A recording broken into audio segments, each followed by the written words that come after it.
Dear learners, welcome back to your own channel. और बच्चों, आज यूनिवर्सिटी ऑफ लखनऊ में बीएड फर्स्ट सेमेस्टर का फर्स्ट पेपर था philosophical and sociological perspective of education का। आइए देखते हैं कि इसमें किस प्रकार के प्रश्न आए हुए थे।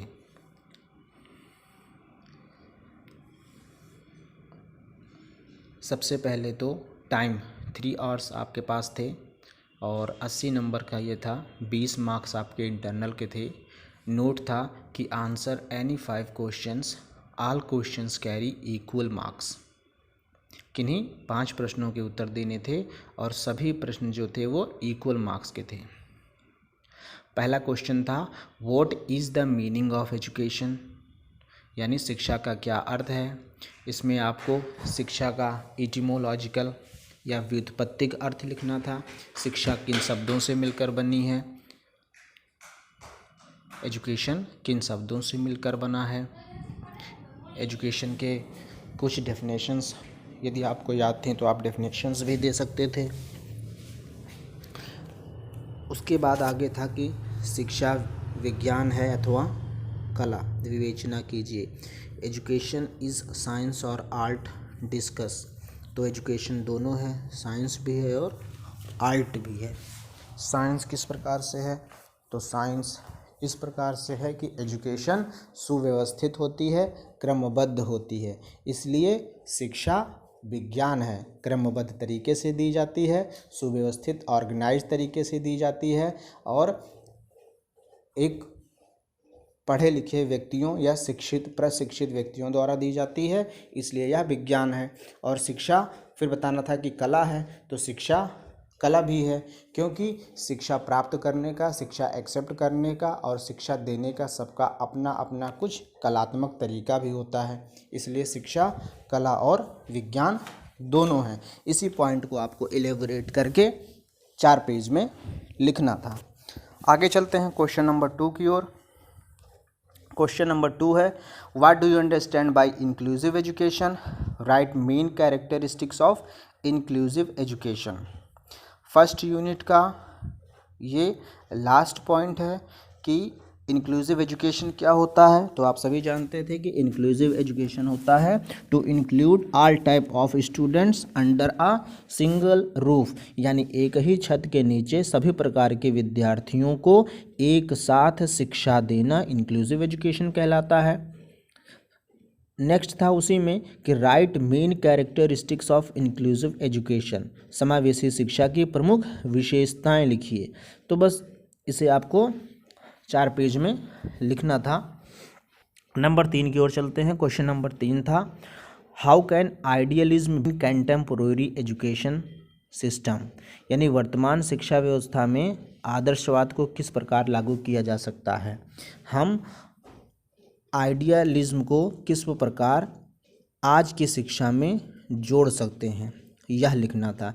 तो इसमें भी ज़्यादातर बच्चों को ये क्वेश्चन टफ लगा होगा, तो अगर वो आदर्शवाद पढ़ के गए रहे होंगे तो आदर्शवाद का मीनिंग, डेफिनेशन, ACEMDTS², ये सारी चीज़ें लिख कर आए होंगे। और शायद ही बहुत ही कम बच्चे जो हैं वो लास्ट में ही हेडिंग बनाए होंगे कि हाउ कैन वी यूज़ या यूटिलाइज आइडियलिज्म इन कंटेम्पोरेरी एजुकेशन सिस्टम, यानी हम किस प्रकार से आदर्शवाद को आज की शिक्षा से जोड़ सकते हैं। यह मुझे पूरी उम्मीद है कि बहुत कम बच्चे लिख पाए होंगे। बीएड प्रोग्राम की एक खास बात है कि इसमें क्वेश्चंस थोड़ा सा रिफ्लेक्टिव आते हैं। लखनऊ यूनिवर्सिटी में तो ज़्यादातर, एमएड में और ज़्यादा रिफ्लेक्टिव आते हैं, लेकिन अब बीएड में थोड़ा सा लेवल रिफ्लेक्टिव हो जाता है। अब देखिए, इन्होंने आपसे डायरेक्ट आदर्शवाद की डेफिनेशन, मीनिंग, आदर्शवाद के अनुसार शिक्षा, उद्देश्य, पाठ्यक्रम, अनुशासन, ये सब ना पूछकर उन्होंने इनडायरेक्ट वे में दूसरा क्वेश्चन कर दिया है जो रिफ्लेक्टिव लेवल का है। तो इसमें मुझे पूरी उम्मीद है कि बच्चे बहुत ज़्यादा नहीं लिख पाए होंगे, बल्कि बच्चे लोग पूरा का पूरा आदर्शवाद लिख कर आ गए होंगे। 4 नंबर पर चलते हैं। क्वेश्चन नंबर 4 है, what are the special features of Indian philosophy, how is it difference from western philosophy, यानी इंडियन फिलॉसफी क्या है, इंडियन फिलॉसफी का क्या कॉन्सेप्ट है, इंडियन फिलॉसफी की क्या कैरेक्टरिस्टिक्स हैं, और यह इंडियन फिलॉसफी वेस्टर्न फिलॉसफी से कैसे डिफरेंस है। यानी हमको दो चीज़ें लिखनी हैं। पहले हमको इंडियन फिलॉसफी का कॉन्सेप्ट लिखना है, मीनिंग लिखना है, डेफिनेशन लिखना है। उसके बाद हमें फिलॉसफी का मीनिंग लिखना है, डेफिनेशन लिखना है, और लास्ट में एक कंपैरेटिव दोनों का कंपैरिजन करना है। बीच में लाइन खींचकर एक साइड आप लिखते हैं इंडियन फिलॉसफी और दूसरी तरफ लिखते हैं वेस्टर्न फिलॉसफी। और इस प्रकार से इन दोनों के डिफरेंस में करीब 10 से 15 पॉइंट हमको लिखने हैं। तब कहीं हमको 8 + 8 = 16 मार्क्स मिलेंगे। तो यह क्वेश्चन टफ था। जिन बच्चों ने पहले से इंडियन और वेस्टर्न फिलॉसफी में डिफरेंस को देख रखा था केवल वही लिख पाएंगे। पर अगर आप ज़्यादा पढ़ लिख कर पेपर देने नहीं गए हैं तो आप यह डिफरेंस नहीं लिख पाओगे। तो ऐसी कंडीशन में आपको इस क्वेश्चन को स्किप करना था। नेक्स्ट चलते हैं 5 नंबर का क्वेश्चन। 5 नंबर क्वेश्चन कर रहा है what is social change, explain the role of teacher in social change. यानी सामाजिक परिवर्तन क्या है और सोशल चेंज में टीचर का क्या रोल है, क्या भूमिका है। तो ये लगभग हर एक कॉलेज में बहुत अच्छे से पढ़ाया जाता है। सोशल चेंज क्या होता है, सोशल चेंज को कैसे टीचर या एजुकेशन इफ़ेक्ट डालती है, कैसे लाती है, ये पॉइंट आपको इसमें लिखना था। Number 6, define culture, discuss the relation between education and culture. संस्कृति को परिभाषित कीजिए, कल्चर क्या होता है उसे परिभाषित कीजिए, और कल्चर और एजुकेशन में, शिक्षा और संस्कृति में एक संबंध लिखना था। 7 number most favourite question, what is diversity, हमेशा आता है। Discuss different types of diversity, यानी विविधता क्या होती है, विविधता का अर्थ लिखिए, कुछ परिभाषाएं दीजिए, कितने प्रकार की विविधताएं होती हैं, और उसके बाद डिफरेंट टाइप्स ऑफ डाइवर्सिटी का उल्लेख कीजिए। लैंग्वेज के बेस पर डाइवर्सिटी है, रीजन के बेस पर डाइवर्सिटी है, इन सारी चीज़ों को लिखिए। 8 नंबर पर क्वेश्चन में चलते हैं, discuss the educational thoughts of John Dewey. अब ये पर्टिकुलर आपको जॉन डीवी लिखना है। तो अगर आप पढ़ने लिखने वाले बच्चे नहीं हैं, पेपर चाहे आज हो या कल हो, आपको कोई फ़र्क नहीं पड़ता, आप बहुत कम पढ़ के जाते हैं, तो आपको ये क्वेश्चन स्किप करना था 8 नंबर का। पर अगर आप जॉन डीवी पढ़ के गए हैं और आपका पूरा कमांड है जॉन डीवी पर, तब आप इस क्वेश्चन को अटेम्प्ट कर सकते हैं। लेकिन इन जनरल बच्चा जो पहले सेमेस्टर का होता है उसे थोड़ा दार्शनिकों के बारे में कम ही जानकारी होती है, कम ही चीज़ें वो रट पाता है। तो ऐसी कंडीशंस में उसको 8 नंबर का क्वेश्चन स्किप करना चाहिए था। नंबर 9 पर आ जाओ, क्योंकि अपने को वो क्वेश्चन अटेम्प्ट करना है जिसमें हमको नंबर मिलने की और हमारे हेडिंग बनाने की कैपेसिटी ज़्यादा हो। तो जिन क्वेश्चंस में हम ज़्यादा लिख सकते हैं, ज़्यादा हेडिंग्स बना सकते हैं, हमें वो क्वेश्चन अटेम्प्ट करना था। 9 नंबर का क्वेश्चन है, what are the causes of inequality and marginalisation in Indian society. यानी भारतीय समाज में असमानता तथा सीमांतकरण या सीमांतीकरण के प्रमुख कारण कौन कौन से हैं, ये बताना था। तो ये क्वेश्चन बहुत इजी था। आप बता सकते थे इनइक्वालिटी क्या होती है, मार्जिनलाइजेशन क्या होता है, और इन दोनों के रीजंस क्या क्या होते हैं या कॉजेज कौन कौन से होते हैं।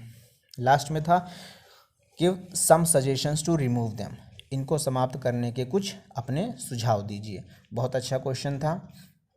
10 नंबर का जो क्वेश्चन है वो 2 पार्ट में डिवाइड है, 10A and 10B। How is preamble of Indian constitution. यानी आपको पहले तो इंडियन प्रियम्बल याद होनी चाहिए। अगर इंडियन प्रियम्बल आपको याद है तो आप इस क्वेश्चन में ज़्यादा से ज़्यादा लिख सकते हो। How is preamble of Indian constitution relevant in Indian society, यानी भारतीय संविधान की प्रस्तावना भारतीय समाज के लिए किस प्रकार उपयोगी है, ये लिखना था। तो आपको पता होगा कि भारतीय जो कॉन्स्टिट्यूशन में प्रियम्बल है, आज उसी के बिहाफ पर ही सभी ज़्यादातर निर्णय होते हैं कि भारत का प्रियम्बल नहीं टूटना चाहिए किसी भी डिसीजन के, गवर्नमेंट के डिसीजन से।